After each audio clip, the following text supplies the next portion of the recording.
82 universities में अध्यापकों और पैसों की कमी है। एक भी नई सरकारी यूनिवर्सिटी नहीं बनाई गई।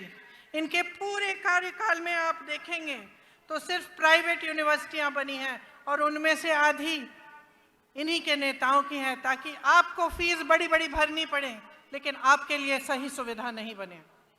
उस्मानिया लांటి యూనివర్సిటీలో టీచింగ్ నాన్ టీచింగ్ ఫ్యాకల్టీకి రిక్రూట్మెంట్ జరగలేదు. బీఆర్ఎస్ ప్రభుత్వం వచ్చిన తర్వాత ఒక్క కొత్త గవర్నమెంట్ యూనివర్సిటీ కూడా తెరవలేదు. కేవలం ప్రైవేట్ యూనివర్సిటీస్ తెరిచి పెద్ద పెద్ద ఫీజు పెట్టి మీ పిల్లలకి మీకు ఇబ్బంది కలుగుతుంది ఈ బీఆర్ఎస్ ప్రభుత్వంలో చెప్పి మనం చేస్తున్నాను.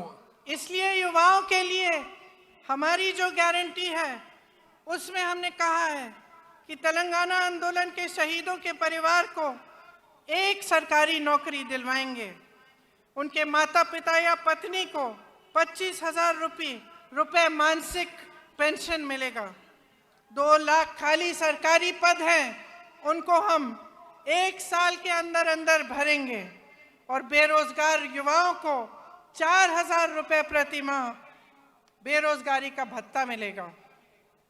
మేమిచ్చిన హామీలలో తెలంగాణ అమరవీరులకి పెద్ద ఎత్తున గౌరవం ఇస్తాము. తెలంగాణ నిరుద్యోగ యువతకి 4,000 రూపాయలు నిరుద్యోగ భృతి ఇస్తాము. తెలంగాణ నిరుద్యోగ యువతకి 5 లక్షల రూపాయలు ఇవ్వబోతున్నాము. తెలంగాణలో ఉన్న ఖాళీగా ఉన్న 2 లక్షల ఉద్యోగాలు 1 సంవత్సరంలో భర్తీ చేయబోతున్న విషయం నేను మనవి చేస్తున్నాను. गल्फ देशों में रोजगार की संभावनाओं को मजबूत करने के लिए स्पेशल गल्फ सेल बनाया जाएगा। Those who go to work in जो लोग गल्फ के देशों में काम करने के लिए जाएंगे उनके लिए एक स्पेशल गल्फ सेल बनाया जाएगा। గల్ఫ్ లో పోయి మీకు తెలుసు ఉత్తర తెలంగాణలో చాలా మంది దుబాయ్ లో గల్ఫ్ లో పనిచేస్తారు. వారి కుటుంబాలను ఆదుకోవడానికి కూడా రాబోయే కాంగ్రెస్ ప్రభుత్వం ప్రత్యేక చర్యలు తీసుకుంటుంది. आज मेरे किसान भाइयों की परिस्थिति बहुत ही शर्मनाक है। चाहे पेट्रोल हो, डीजल हो, खाद हो, हर चीज पर खर्चा बढ़ गया है। आपके कर्ज बढ़ गए हैं और सरकार की तरफ से कोई मदद नहीं मिलती। ఈ రోజు రైతుల పరిస్థితి తెలంగాణలో దయనీయంగా మారింది. వ్యవసాయానికి సంబంధించి అన్ని ఇన్పుట్స్ లో పెట్రోల్, డీజిల్, సీడ్స్, లేబర్ అన్ని ధరలు పెరిగినాయి. ఈ బీఆర్ఎస్ ప్రభుత్వం రైతుల కోసం ఏమీ చేయడం లేదు. खेती से कमाना मुश्किल हो गया है और किसान परेशान और त्रस्त है। వ్యవసాయం నుంచి ఆదాయం ఈ బీఆర్ఎస్ ప్రభుత్వంలో తగ్గిపోయింది. इसीलिए हमने ये तय किया है कि हम एमएसपी को बढ़ाएंगे और इसकी हम आपको गारंटी देते हैं। అందుకోసమే రాబోయే కాంగ్రెస్ ప్రభుత్వంలో మినిమం సపోర్ట్ ప్రైస్ ఎంఎస్పి పెంచి ఇవ్వబోతున్నాం అని చెప్పి నేను మనం చేస్తున్నాను. धान के लिए 2,500 रुपए, मक्का के लिए 2,200 रुपए, सोयाबीन के लिए 4,400 रुपए, गन्ना के लिए 4,000 रुपए। అన్ని వ్యవసాయ పంటలకి ఎంఎస్పి పెంచి ఇస్తాము. వరి ధాన్యానికి 2,500, సోయాకి 2,200, షుగర్ కేన్ కి 4,000 రూపాయలు ఇవ్వబోతుందని చెప్పి నేను మనం చేస్తున్నాను. अरहर की 6,700 रुपए और कॉटन की 6,500 रुपए। పత్తికి 6,500 రూపాయలు ఇవ్వబోతున్నాం. ఈ విధంగా ప్రతి పంటకి ఎంఎస్పి కంటే పెంచి రాబోయే కాంగ్రెస్ ప్రభుత్వం ఇవ్వబోతుంది. किसानों के लिए 2 लाख रुपए तक कर्ज माफ किए जाएंगे।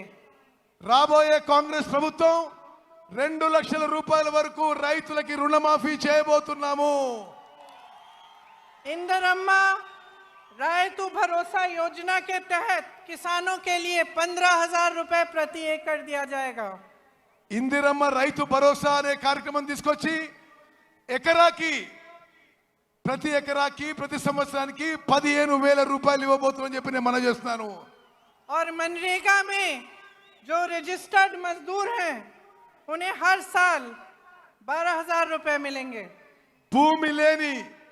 భూమి లేని రైతు కూలీలకు సంవత్సరానికి వచ్చే కాంగ్రెస్ ప్రభుత్వం 12,000 రూపాయలు ఇవ్వబోతుందని చెప్పి నేను మనం చేస్తున్నాను. मेरे बहनों और मेरे भाइयों, ये जो आपका क्षेत्र है, ये आदिवासी बहुल क्षेत्र है और आप तो जानते ही हैं कि इंदिरा जी के दिल में आपके लिए एक बहुत खास जगह थी। ఈ ప్రాంతంలో గిరిజనులు ఆదివాసీలు పెద్ద సంఖ్యలో ఉంటారు. ఇందిరాగాంధీ గారు గిరిజనులు ఆదివాసీలకి ఎంత ప్రేమిస్తుండ్రో మీకు తెలుసు అని చెప్పి నేను చేస్తున్నాను. ये रिश्ता जो उनके साथ आपने जोड़ा था, एक आदर का रिश्ता था, श्रद्धा का रिश्ता था। उनके दिल में आपके लिए आदर थी था, आपके लिए श्रद्धा थी और वो हमेशा ये चाहती थी कि आपकी संस्कृति को बचाया जाए और बढ़ाया जाए। वो हमेशा कहती थी कि आदिवासी संस्कृति ही दुनिया की सबसे आधुनिक और सबसे आगे सोचने वाली संस्कृति थी, जिसके जरिए प्रकृति का आदर होता था। గిరిజనులు ఆదివాసీలు మీరు ఇందిరాగాంధీ గారిని ఎంతో ప్రేమించి అభిమానించేవాళ్ళు. ఇందిరాగాంధీ గారు కూడా మిమ్మల్ని ఎంతో ప్రేమించి అభిమానించేవాళ్ళు. ఎప్పుడు కూడా మీ సంస్కృతిని మీ కల్చర్ని మరి ప్రిజర్వ్ చేయాలని చెప్పి ఇందిరాగాంధీ గారు భావించారు. ఎప్పుడు కూడా ఇందిరాగాంధీ గారు మీరంటే ఆదివాసీలు లంబాడీలు గిరిజనులు అంటే ఎంతో గౌరవ మర్యాద ఉండేది. ఆదివాసీలు గిరిజనులు వారి గురించి మీకు ఎంతో ముందు చూపు ఉందని చెప్పి ఇందిరాగాంధీ గారు భావించేవారు. लेकिन अफसोस की बात है कि आज आपके अधिकार छीने जा रहे हैं।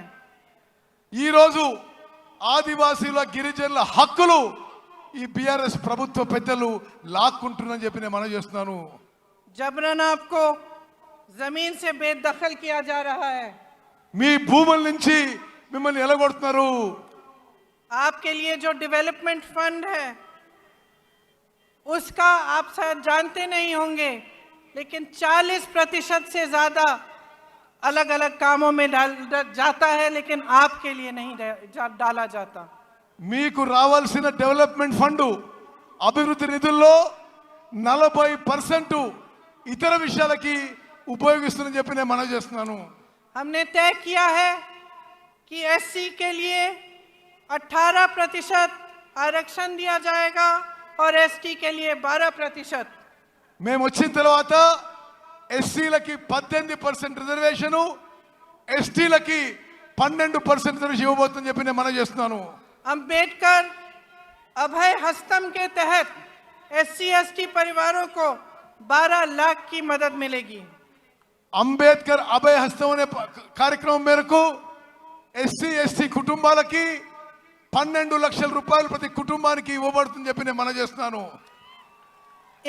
इंदिरम्मा पक्का हाउस स्कीम के तहत बेघर एससी एसटी परिवारों को घर बनाने के लिए जमीन और 6 लाख रुपए मिलेंगे।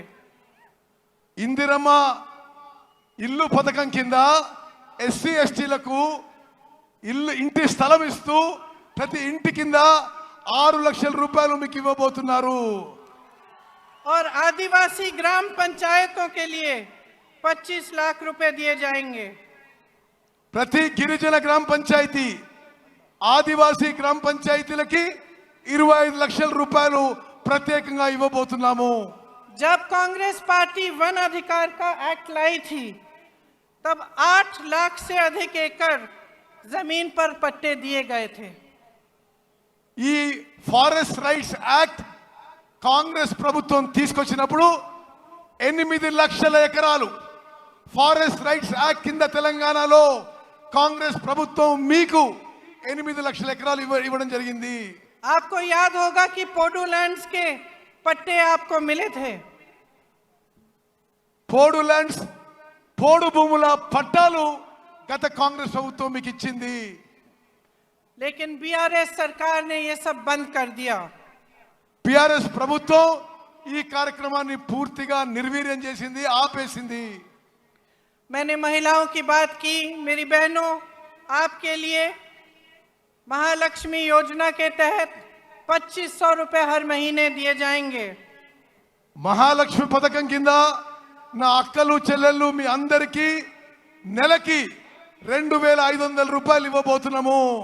गैस सिलेंडर 500 रुपए का मिलेगा और जो लड़कियां शिक्षा प्राप्त कर रही हैं और 18 साल की उम्र से ऊपर की हैं, उन्हें एक इलेक्ट्रिक स्कूटर दिया जाएगा। గ్యాస్ సిలిండరు అందరికీ గ్యాస్ సిలిండరు 500 రూపాయలకే గ్యాస్ సిలిండర్ ఇవ్వబడుతుంది. అదే విధంగా 18 ఏళ్లు దాటిన నా చెల్లెలకి చదువుకున్న వాళ్ళకి ఎలక్ట్రిక్ స్కూటీ ఇవ్వబోతున్నాము. देखिए, आपको चुनना है। एक तरफ बीआरएस की सरकार है, शुरू में उन्होंने तेलंगाना की बात की थी, लेकिन आज भाजपा के साथ पूरी तरह से मिल चुके हैं। आज सरकार वो नहीं चला रहे हैं, मोदी जी रिमोट कंट्रोल से चला रहे हैं। టిఆర్ఎస్ వాళ్ళు ముందు తెలంగాణ గురించి ఆలోచన చేసిండ్రు, కానీ ఇప్పుడు పూర్తి స్థాయిలో బీజేపీతో మిలాఖాత్ అయిపోయినరు. BRS BJP కలిసిపోయినాయి. ప్రభుత్వం రిమోట్ కంట్రోల్తో నరేంద్ర మోదీ నడిపిస్తున్న